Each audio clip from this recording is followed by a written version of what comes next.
दोस्तों नमस्कार। 4 PM गुजरात और दस्तक में आप सबका बहुत बहुत स्वागत है। मैं हूं आपका दोस्त मयूर जानी और आज एक फिर नए मुद्दे पर जो बहुत ज़रूरी है बात करना, उस पर हम बात करने के लिए मिले हैं। वो मुद्दा ये है कि तकरीबन तकरीबन 10-12 साल से गुजरात में ये एक रवायत बन चुकी है, एक रिवाज सा बन चुका है कि सरकारी नौकरियों की जब भर्ती डिक्लेयर हो जाए भाई, तो उस भर्ती के लिए जो पर्चे आपको जो लिखने होते हैं, वो पर्चे जो है वो बार-बार लगातार लगातार लीक होते रहते हैं। और कम से कम जहाँ तक मुझे याद है, ये 12 से 14 बार जो है अब तक हो चुका है। अभी-अभी फिर से हुआ, कुछ दिनों पहले।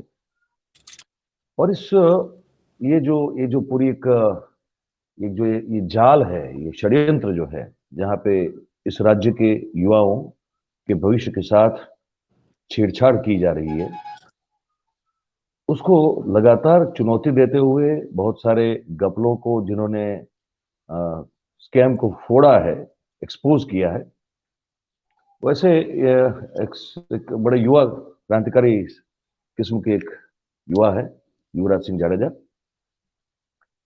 हम चाहते थे कि आज उनसे बात करें, इसलिए बात करें क्योंकि लगातार पेपर फूटने के बाद, पर्चे लीक हो जाने के बाद, अब ये गुजरात सरकार ने एक विधेयक जो है कैबिनेट की बैठक में पारित किया, जिसको उन लोगों ने मंजूरी दे दी।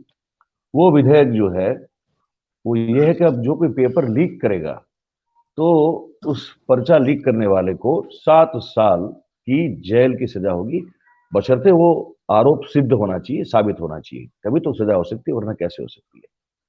और बजट सत्र जो शुरू होने जा रहा है गुजरात सरकार का, उसमें ये बिल लाया जाएगा, ऐसा सरकार ने कहा हुआ है। कहा है कि आरोपियों के खिलाफ जो है बिन जमानती warrant, non bailable warrant issue कर दिया जाएगा और उसके नॉन बेलेबल वारंट मतलब के तहत ये गुना जो है दाखिल होगा और ऑर्गेनाइज्ड क्राइम में जो धाराएं लगती हैं, वो धाराएं वहां पे लगाई जाएगी। आपको और भी बता दें सरकार ने क्या कहा, फिर हम युवराज सिंह साहब से आपकी बात करवाएंगे। सरकार ने कहा कि जो पर्चा लीक करते हैं, ऐसे तत्व जो होते हैं, उनको 10 साल की सख्त जेल की सजा और गैर जमानती गुना उसको माना जाएगा और उसकी संपत्ति जो है, चल अचल जो भी हो, उसको जब्त किया जाएगा। सरकार ये भी कह रही है कि परीक्षा के साथ जो एजेंसीज या जो सरकारी लोग जुड़े होते हैं, तो उन्हें 7 साल की सख्त जेल की सजा, गैर जमानती गुनाह माना जाएगा। उनकी भी संपत्ति जो है, चल अचल जो भी होगी, उसको जब्त किया जाएगा और आजीवन जो है, वो सरकारी परीक्षा या अन्य कोई सरकारी काम उनको नहीं करने दिए जाएंगे, नहीं मिल पाएंगे। और फिर जो कह रही है कि जो पर्चा लीक होता है और उसे जो खरीदता है, ऐसे जो सरकारी भर्ती प्रक्रिया के जो उम्मीदवार लोग होंगे, उनको 3 साल की सख्त जेल और फिर वही गैर जमानती ये गुना उनके खिलाफ दर्ज किया जाएगा और फिर आगे किसी भी सरकारी भर्ती प्रक्रिया में उनको जो है भाग नहीं लेने दिया जाएगा, ये कहा है। ये भी कहा है कि पर्चा लीक केस में अब जो केस है वो फास्ट ट्रैक कोर्ट पे चलेगा, है ना? और ये सब सुनने में आ रहा है।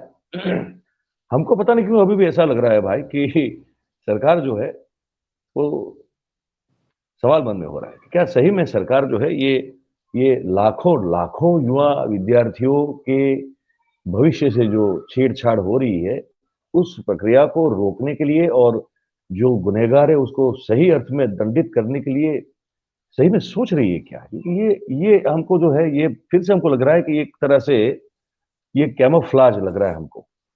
तो हमने सोचा कि क्यों ना हम आज युवराज सिंह, जिन्होंने बहुत बड़ा काम किया है, उनसे आज जो है हम उनको जोड़ दें और उनसे पूछें कि भाई ये जो आप सरकार ये विधेयक लाने वाली है, इसको कैसे देखते हैं और क्या उनको लगता है कि सरकार की मंशा सही में सख्त सजा देने की है। युवराज सिंह, आपका बहुत बहुत स्वागत है और पीएम गुजरात और जी दस्तक मयूर में। भाई।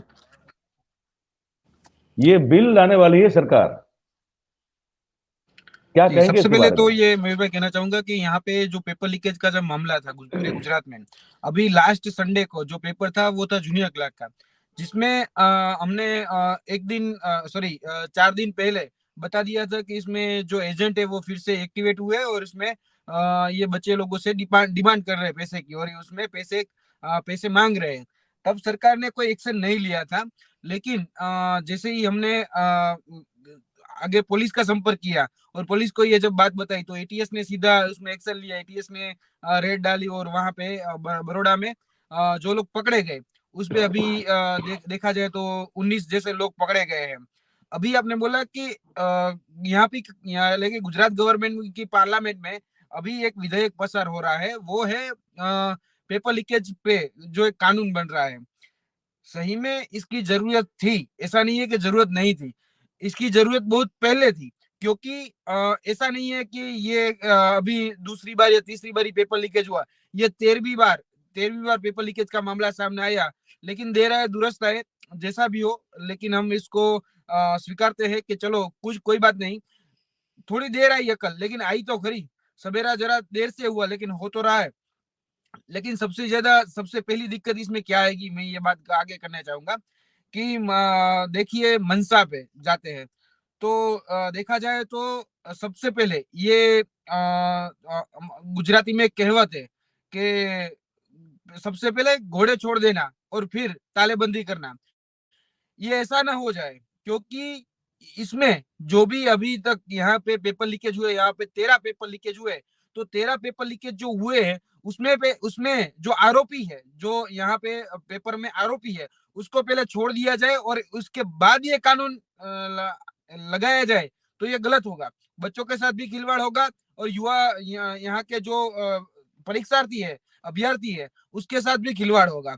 तो सबसे पहले ये करना चाहिए कि जो भी यहाँ पे 2014 से 2023 तक जितने पेपर लीकेज हुए, ना ही सिर्फ कॉम्पिटिटिव एग्जाम, जो भी एग्जाम के पेपर लीकेज हुए, सभी एग्जाम के पेपर लीकेज के आरोपियों को पहले सीबीआई से या फिर special SIT, special investigation team, यहाँ पे एक निष्पक्ष अधिकारियों की बना के उसमें ये जांच करनी चाहिए। फिर बाद में ये कानून उन सब पे भी ये इम्प्लीमेंट हो। ऐसा ना हो कि जो पहले के जो आरोपी थे वो छूट जाए और फिर बाद में ये कहा जाए कि अब ये कोई पेपर अब जो कोई पेपर फूटेगा उस पर ये कानून लागू होगा। तो ये मुझे लगता है कि गलत होगा, क्योंकि आपने सबसे पहले क्या किया कि घोड़े जो थे उसको छोड़ दिया और फिर बाद में जो जो था उसमें तालेबंदी कर दी। तो ये तालेबंदी का देखा जाए तो कोई अस्तित्व ही नहीं रहेगा। सबसे पहले जो भी कल्प्रिट हो, पुरानी एग्जाम में भी जो भी हो, आरोपी हो, उसको भी ये कानून के कटघरे में लाना चाहिए और उसके अकॉर्डिंग उसको ये सजा देनी चाहिए। फास्ट ट्रैक कोर्ट में ये चलेगा। तो अभी कितने केस पेंडिंग है, क्योंकि देखा जाए तो 2014 से अभी तक 13 कॉम्पिटिटिव एग्जाम के पेपर लीकेज हुए, यहाँ के पर्चा लीक हुआ है।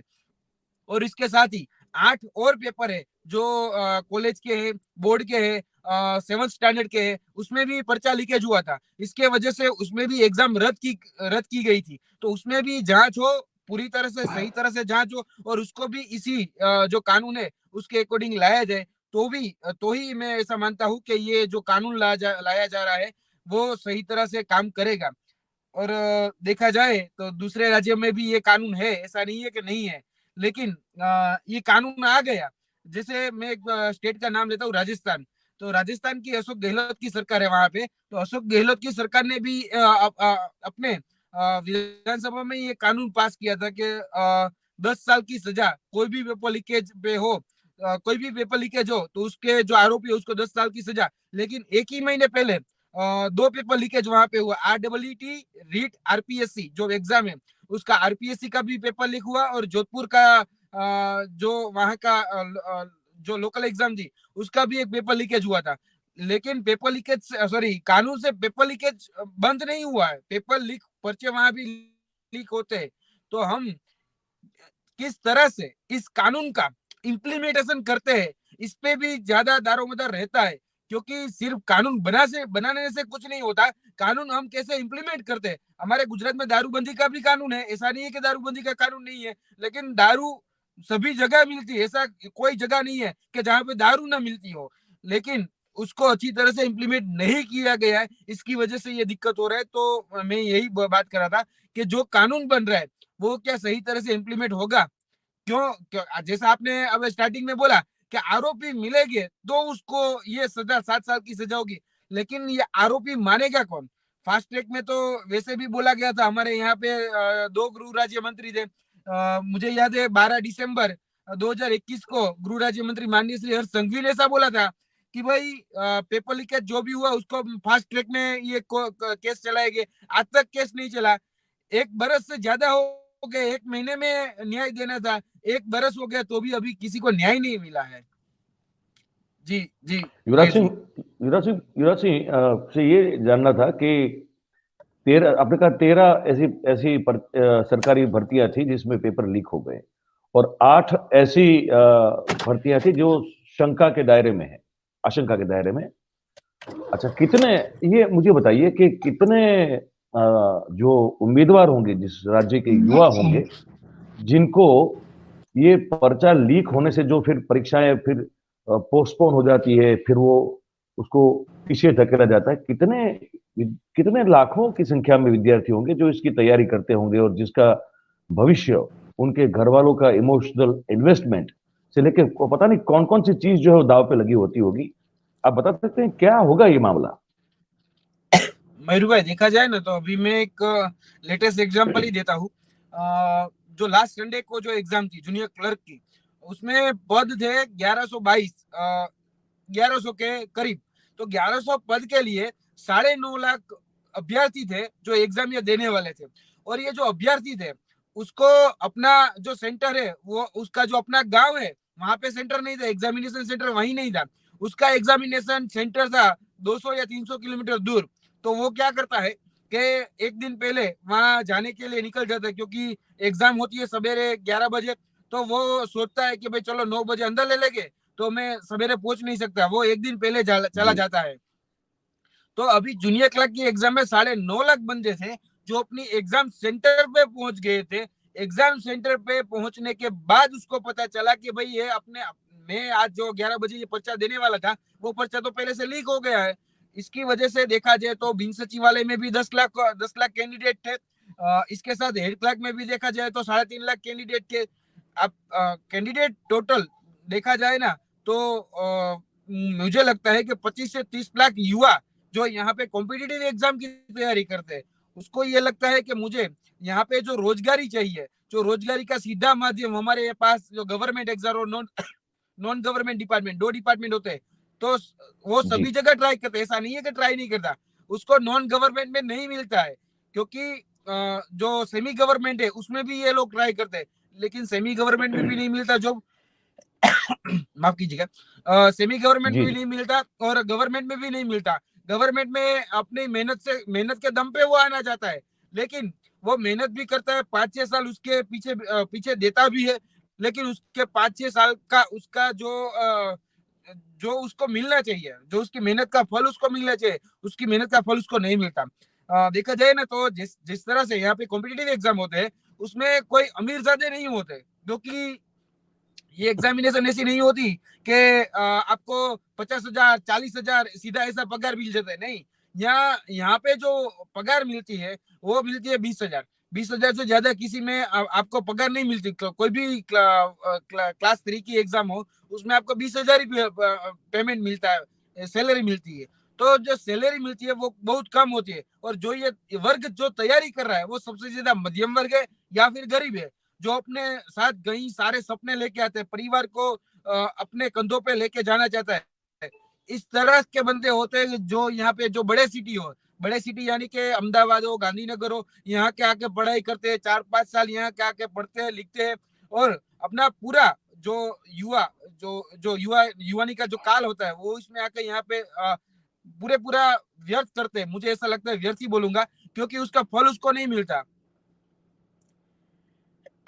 मैं जी ये महेश। और चीज समझना चाहता था आपसे, युवराज सिंह भाई, कि अब ये जो आपने कहा, ये तो बहुत महत्वपूर्ण बात कही कि ऐसा ना हो कि फिर घोड़े छूट जाए, उसके बाद अस्तबल पे ताला लगाने की बात की जाए, तो फिर बहुत बड़ी नाइंसाफी हो जाएगी। ये अब तक की जो गिरफ्तारियां हुई है या जो भी हुआ है। एक आखिरी बात आपसे पूछनी थी कि ये एक आज चीज सामने आई है कि हेड क्लार्क की भर्ती के बाद जो एक वो था ना कि कुछ गुजरात राज्य गौण पसंदगी सेवा मंडल ने जो 2021 में 7 डिपार्टमेंट में 157 हेड क्लार्क की भर्ती की बात की थी, उनमें से वो जो कामदार राज्य बीमा बीमा योजना है, उसमें तो थी ही नहीं, और फिर भी उन्होंने कर दिया था। तो अभी तो वो बेचारे कुछ उम्मीदवार परेशान है भी वहां पे, कैसे करेंगे अभी? बच्चे वो इस अलग तरह से अलग छोड़ परेशान के हो आए जाते हैं। हैं क्या, मयूर जी मैं क्या बात करूं कि सबसे पहले वैकेंसी बाहर निकलती है, डिपार्टमेंट बोलता है कि हमारे को वैकेंसी ये फुलफिल करनी है, इसकी वजह से यहाँ पे वैकेंसी बाहर मिलती है। उसका जो आयोग होता है वो एग्जामिनेशन भी लेता है, एग्जामिनेशन बाद उसका जो डॉक्यूमेंट वेरिफिकेशन होता है, डॉक्यूमेंट वेरिफिकेशन भी हो जाता है। फिर बाद में हमारे यहाँ पुलिस वेरिफिकेशन होता है, पुलिस वेरिफिकेशन वो भी हो जाता है। और जो ये डिपार्टमेंट है, वो डिपार्टमेंट बाद में बोल देता है कि हमारे पास तो वैकेंसी ही नहीं है, हमारे पास कोई जगह खाली नहीं, हम इसको ले नहीं सकते। अरे आप ले नहीं सकते तो उसको फॉर्म क्यों भरवाया, उसके आपने 100 रुपए लिए हैं, चलो 100 रुपए की कोई दिक्कत नहीं है, लेकिन उसको आपने कॉम्पिटिटिव एग्जाम के लिए तैयार किया कि चलो आप इसमें तैयारी करो और इसमें आप एग्जामिनेशन पास करोगे तो आपको इस पोस्ट के लिए चुन लिया जाएगा।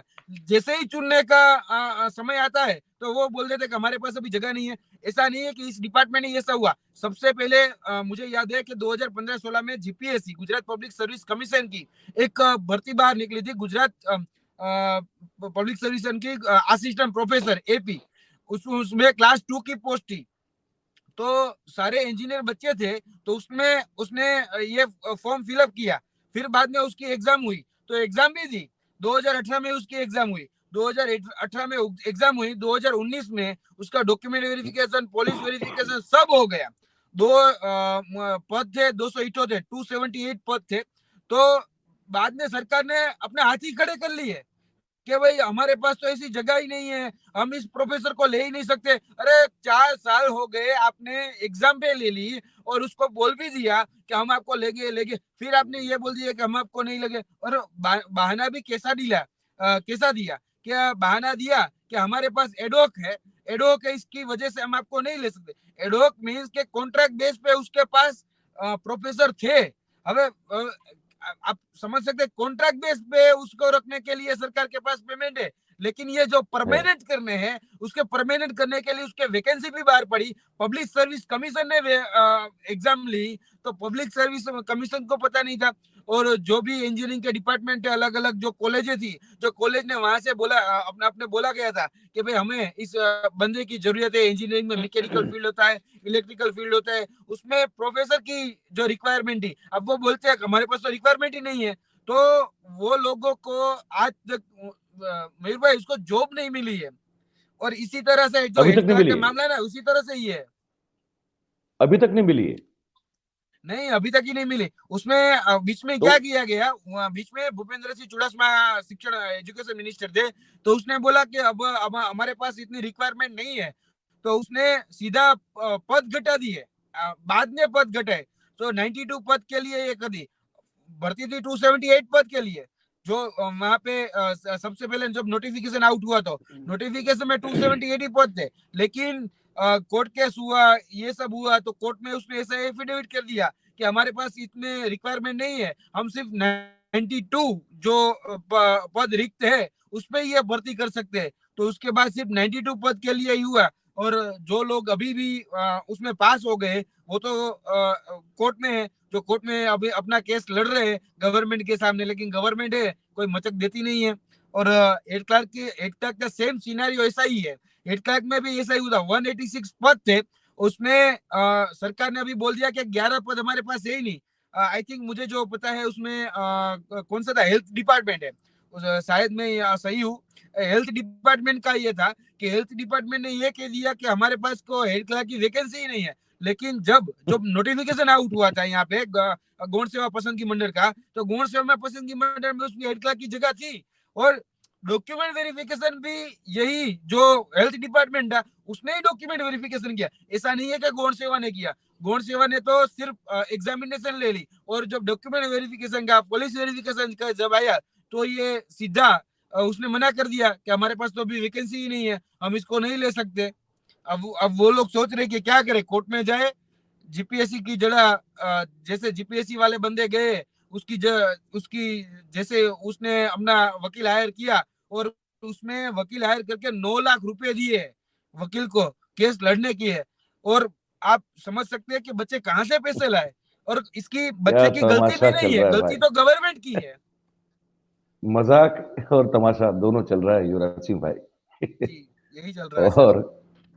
और और फिर भी जो है 156 सीट जीत के आ रही है भारतीय जनता पार्टी। अब युवाओं ने, आप लोगों ने जिताया इनको, आप बोल भी नहीं सकते कुछ। सही बात है। हम तो लड़े थे, लेकिन क्या अरे करें कि कुछ हो नहीं पाया, लेकिन हम तो डट के लड़े थे। हमको पता है, हमको पता है, हम जानते हैं।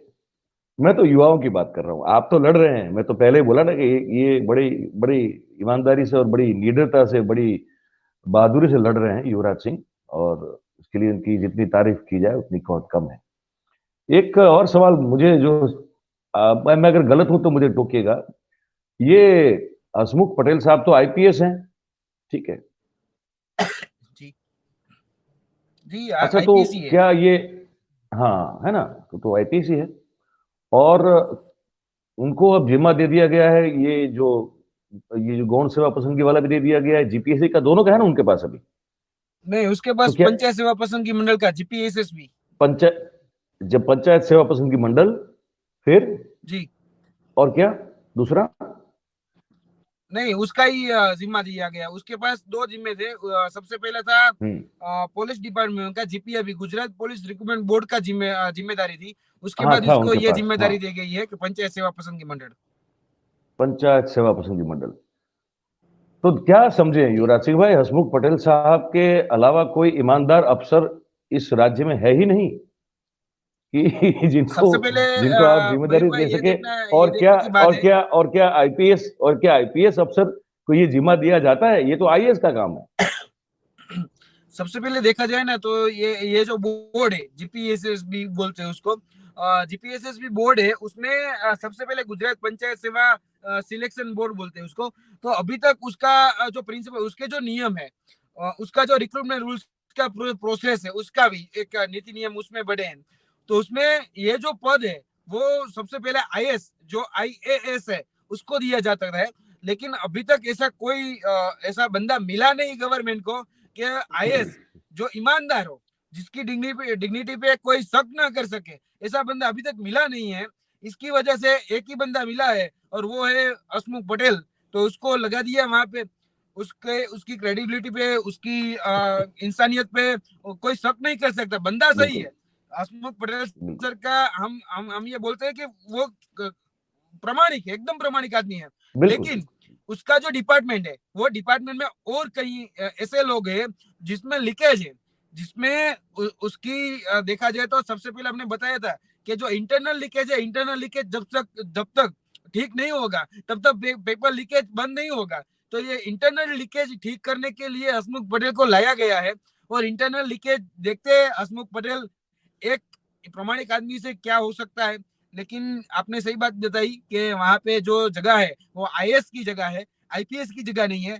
गुजरात गवर्नमेंट के पास अच्छे आईएएस अधिकारी नहीं है, यही साबित हुआ। गुजरात सरकार को अपनी जो प्रिंटिंग प्रेस है, गवर्नमेंट प्रिंटिंग प्रेस, उस पर भरोसा नहीं है। जी। इसकी वजह से ही ये लोग अपने कह सकते हैं कि बाहर के राज्य में पेपर छपवाने को देते हैं। उसको यहाँ के जो अधिकारी है उस पर भी डाउट है। इसकी वजह से तो अपने जो दूसरे अधिकारी हो को उसमें उसको ये पद पे नहीं बिठाते। ये तो मुझे लगता है कि जैसे एक बार आपने कहा भी था कि ये खाली स्टेट व्यापी, ये अक्रॉस स्टेट वाला मामला नहीं है, ये शायद नेशन वाइड है कुछ ना कुछ पूरा। ये जो पूरा स्कैम है, ये नेशन वाइड है। एक सवाल आपसे, एक और आखिरी सवाल पूछना था मुझे। ये जी, सब आप करते हैं, बड़ी बहादुरी से करते हैं। आप पर वो एक मुकदमा भी डाल दिया गया था कि आपने पुलिस को कुचलने की कोशिश की, फिर आपको चुप कराने की कोशिश बहुत सारी की गई, हमने वो भी देखा और हम आपसे बात करते भी रहे हैं। तो ये सब कर रहे हैं, हमको तो बड़ा अच्छा लग रहा है कि ये ये बहुत जरूरी है। जो सिस्टम ठीक नहीं उसके खिलाफ लड़ना बहुत जरूरी है, आप लड़ रहे हैं। कैसे आपके आसपास का माहौल क्या बन रहा है अभी आजकल? आजकल जो है क्या कुछ समझाने की, बुझाने की, कुछ अलग अलग तरह की चीजें नहीं हो रही है क्या आपके साथ? सबसे पहले तो देखा जाए ना, यहाँ पे लिपापोती हो रही है। मैं वो क्लियर, मैं जो बात करता हूँ वो क्लियर करता हूँ। लिपापोती हो रही है, इसमें डैमेज बहुत ज्यादा हो गया है। अभी ये डैमेज कंट्रोल की जो बात कर रहे हैं ना, उसमें मैं यही बोलूंगा कि जो ये लोग कभी कर रहे हैं, ये लोग अभी ऐसा बात कर रहे हैं कि हम कानून लाने वाले हैं, हम किसी को भी छोड़ेंगे नहीं, कोई चमरबंदी को छोड़ा नहीं जाएगा, ऐसी बातें है ना, ये बहुत सालों से चल रही थी। लेकिन ये लोग जो सही में जो लीकेज है उस लीकेज को भरना नहीं चाहते कि चलो हम लीकेज को भर दे, और फिर बाद में कोई इस तरह से पेपर लीकेज ना हो, कोई इस तरह से घटना न बने, हमारे युवाओं के साथ खिलवाड़ ना हो। ऐसा कोई नहीं चाहते। ये यही चाहते हैं कि हमारी छवि खराब ना हो, कोई भी हो, कुछ भी हो, युवाओं को मरना है तो मरे, जो करना है वो करे, लेकिन उसकी भाजपा की जो छवि है उस छवि में दाग लगना नहीं चाहिए। ये उसका ये प्रॉपर माइंडसेट है, और इसी माइंडसेट है ये लोग चल रहे हैं। उसको युवाओं की नहीं पड़ी है, इसको ऐसा नहीं है कि इसको भी युवाओं की पड़ी है, ये अपने विधेयक ला रहे हैं इसकी वजह से ये सब ठीक हो जाएगा। ऐसा कुछ नहीं होता। इसे ये एक देखा जाए ना, एक तरह का भ्रम है। और ये लोग कई तरह से, ये हमारे हमारे क्या था जानी भाई, देखा जाए ना तो एक अंग्रेज थे जो डिवाइड एंड रूल करते थे, ये काले अंग्रेज है जो डाइवर्ट इन रूल करते हैं। भरमाओ और राज करो, सिर्फ यही डाइवर्ट। कोई भी बात हो तो उसको किस तरह से भरमाया जाए, एंगल बदल देना, सीधा ही एंगल बदल देना। मैं किसी पे गाड़ी चढ़ाने के लेके नहीं गया, वो गाड़ी पे चढ़ा था। ये एंगल था कि वो गाड़ी रोकने के लिए मेरे गाड़ी पे चढ़ा था, मैंने किसी पे गाड़ी चढ़ा ही नहीं थी। एंगल को बदल दो, बात को मरोड़ दो, युवाओं को भरमाओ, यही चल रहा है। देखा जाए ना तो बेसिकली आपने पूछा इसलिए मैं बता रहा हूँ कि क्या हो रहा है। बस यही हो रहा है, डाइवर्ट इन रूल, भरमाओ और राज करो। जो भी बंदा भाजपा के छवि को खराब करने के लिए मैदान में है, उसको ऐसा बता दो कि देशद्रोही है, अर्बन नक्सल है, ये एंटी है, कोई भी एंटी का टैग लगा दे। ये लोग टैग साथ में लेके ही घूमते हैं। जिस तरह ही किसी ने बोला कि भाजपा 156 सीट के साथ ये कर रही है, सीधा ही एंटी नेशनल का टैग लगा देना, सीधा ही देश विरोधी का टैग लगा देना, या हिंदू विरोधी का टैग लगा देना। कोई भी तरह से एक टैग अपने साथ में ही रखते हैं और सीधा टैग लगा देते हैं। इसको यहाँ पे ऐसा नहीं है कि गुजरात में कुछ अच्छा करना है, कि गुजरात को बदल देना है, कि गुजरात को राइट ट्रैक पे लेके जाना है, ऐसा नहीं करते। जी जी मयूर जी। अच्छा, हमारे और आपके साथ तो प्रॉब्लम ये होती है ना कि आप हैं क्षत्रिय, हम हैं ब्राह्मण। वो हिंदू विरोधी हमको चाहकर भी कर नहीं सकते, वो बोल नहीं सकते। वो एक अलग मामला है, वो एक अलग मामला है। पर जी हालांकि हम कभी उस नजरिए से कभी देखते भी नहीं। हम तो मैं अपने पूरी करियर में, और मुझे जहां तक आपको भी जितना जानता हूँ, आप भी, हम जातिवाद से ग्रसित नहीं है। हम तो सबका, जितना हो सके उनका सबका भला करने की, सबका आवाज बनने की कोशिश करते हैं। लेकिन ये तो अब जैसे वो सोच है, तो सोच इस नजरिए से जी देखती है ना कि ये, इसको हिंदू विरोधी कैसे बताया जाए, इसको अर्बन नक्सल कैसे बताया जाए, है ना? तो उसमें फिट जी नहीं हो पा रहे। अच्छा, ये मतलब देखिए, पूछने का मतलब ये था युवराज सिंह कि आपको, आपके साथ कोई साम दाम दंड भेद वाली नीति आजमाई जा रही है कि नहीं आजमाई जा रही है, ये पूछ रहा हूं मैं आपसे।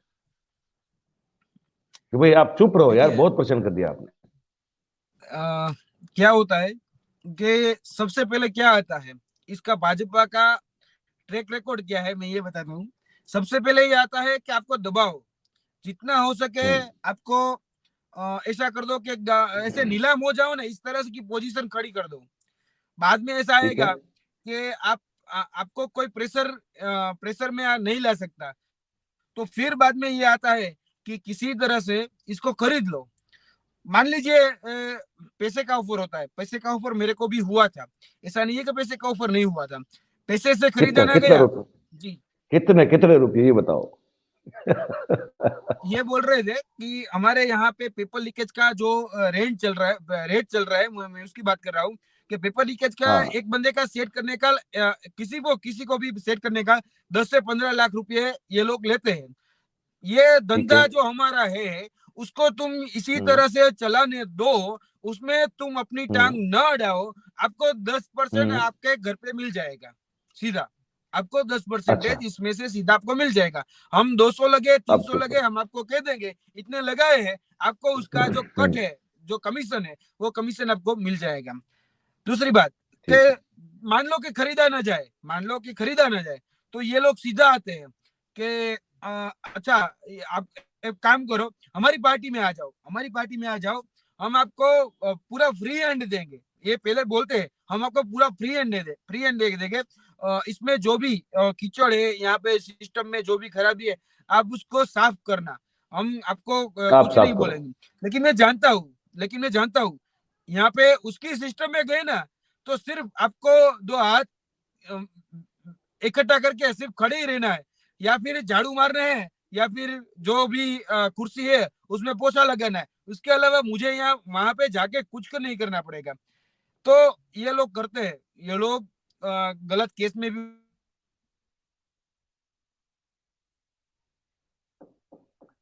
आवाज आ रही है आपको मेरी? आपकी आवाज मुझे आना बंद हो गया। आपकी आपकी फ्रेम फ्रीज हो गई है।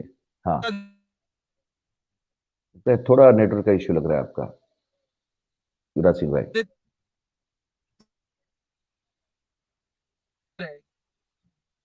जी, मुझे लगता है कि थोड़ा इनका वो जा रहे हैं। हाँ, आप प्लीज जी जी। कंटिन्यू कीजिए। जी जी, कंटिन्यू नहीं कीजिए। नहीं, अरे जी। मैं सिर्फ यही कर रहा था। इसकी जो ये नीति रीति है, जो नीति रीति यही रहती है कि इसको किसी भी तरह से तोड़ दिया जाए। ये गवर्नमेंट के सामने आवाज ना उठे, गवर्नमेंट के सामने तो नहीं, सीधा भाजपा के सामने। गवर्नमेंट तो बहुत बड़ी होती है, लेकिन सीधा भाजपा के सामने आवाज ना उठे, इसका ऐसा एक माइंडसेट हो गया है। और इसी माइंडसेट से ये लोग काम कर रहे हैं। लेकिन अपना भी एक माइंडसेट क्लियर है, अपने को लड़ना है। यहाँ पे जो सिस्टम में लीकेज है, सिस्टम में जो लूपहोल्स है, जो भी लोग गलत तरीके से आ गए, उसको बाहर निकलना है। अपना माइंडसेट भी क्लियर है, उसका माइंडसेट भी क्लियर है। वो तोड़ने की कोशिश करते हैं, हम जोड़ने की कोशिश करते हैं। बात सही है। चलिए, आप बहुत अच्छा काम कर रहे हैं हमारे हिसाब से तो। और आप ऐसे ही रहें और लड़ते यस। रहें, क्योंकि लड़ने वाले लोग बहुत कम होते हैं, युवराज सिंह भाई। तो जी सर। और बाकी क्या होता है कि हर एक के बस की बात भी नहीं होती है।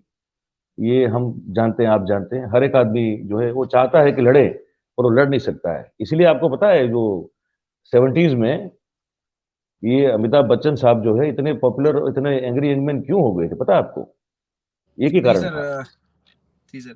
वो एक ही कारण था कि उस समय जो स्थिति थी हमारे देश की, गुस्सा बहुत था लोगों में। समाजवाद जो है ठीक से काम कर नहीं पा रहा था। बेरोजगारी उस समय भी बहुत थी। और ये ये लाइसेंस राज था पूरा। तो जो अमीर थे वो अमीर थे, गरीब थे और गरीब होते जा रहे। तब भी यही सीन था, लोगों में बहुत गुस्सा था। अब लोग चाहते थे कि मैं भी किसी को पीट दूं, अकेला जो है मैं 10-15 को भारी पड़ जाऊं। वो हो नहीं सकता, वो तो फिल्मों में होता है। तो जब बच्चन यस। साहब ने ये करिश्मा करके दिखा दिया, तो सब ने कहा कि यार मैं नहीं कर सकता, लेकिन ये कर सकता है, चाहे वो पर्दे पे कर रहा है। तो ये एक एक साइकोलॉजी होती है। लेकिन वो जब कोई लड़ने के लिए निकलता है, तो अब कितना सपोर्ट करता है कितना नहीं करता, लेकिन उनको अच्छा लगता है कि कोई लड़ तो रहा है। तो लड़ते रहें, सही और बात है। हम बिल्कुल आपकी बात जो है लोगों तक पहुंचाते रहेंगे। हम भी वही काम कर थैंक रहे यू हैं। सर। तो आपने समय निकाला भाई, और बस अपना ख्याल रखें। बहुत बहुत शुक्रिया, thank you very thank you. Much. नमस्कार आपका। Thank you sir. Thank you. नमस्कार सर। जी जी जी। तो भाई ये युवराज सिंह जाडेजा साहब थे।